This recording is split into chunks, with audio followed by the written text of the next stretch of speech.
Hello po sa aming mga Suki Bells. Magandang buhay po sa inyong lahat. Ito na naman po ang inyong lingkod na muli magpapagutom sa inyo.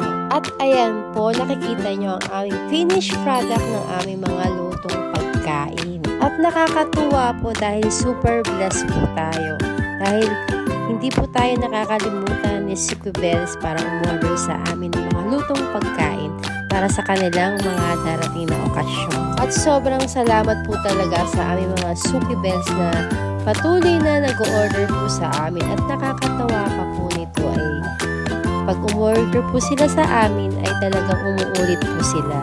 Kaya naman sa aming mga Suki Bells, kahit gaano karami pa yung i-order nyo sa amin ay lulutuin namin yan.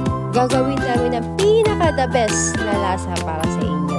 Lahat ng paghihirap, pagtitiis ay gagawin namin para lang mabigay namin ang magandang serbisyo sa inyo. Kahit anong okasyon pa yan para lang matikman nyo ang aming mga lutong pagkain.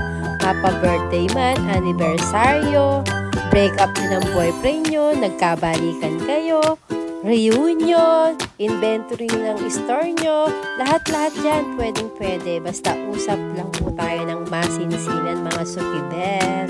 At syempre, di mawawala ang ating mga appetizer. Pampagana kumain, o kaya naman bago tayo kumain muna tayo ng appetizer para hindi tayo masyadong mga gutom at hindi mabigla ang ating mga tiyan. At meron din naman tayong mga dessert katulad ng mga fruit salad, buko salad, yung mga ganyan para mawala yung ating pang-umay at samahan din natin ng coffee jelly.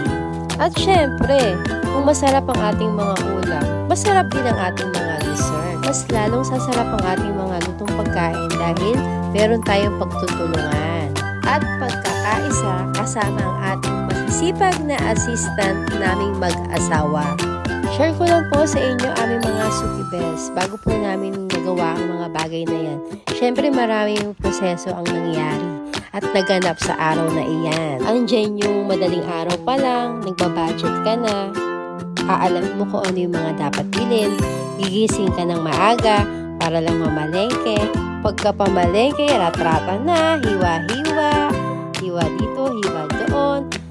After nyo, balot ng Shanghai, kung ano-ano, ayan, ganyan. Para lang, syempre, bago magawa ang mga bagay na yan, marami talagang proseso. At dapat, super duper sipag at tiyaga. At syempre, huwag niyong kakalimutan ang aming merienda tuwing hapon. Dito lang yan sa Pulilan Public Market. At meron po kami yan sa araw-araw na fresh lumpia, bestseller namin yan. Creamy Bake Mac, Creamy Carbonara, at Special Palabok. Dito nyo lang matitikman yan sa aming mga lutong pagkain dito sa Pulilan Public Market. Ayan, sa mga dadayo po ng Bulacan, pwede po kayong dumaan dito sa Pulilan Public Market. Aming mga Suki, sa mga gusto magpabook na aming mga lutong pagkain para sa darating na okasyon, aba, huwag ka na magpahuli. Book na! Salamat po!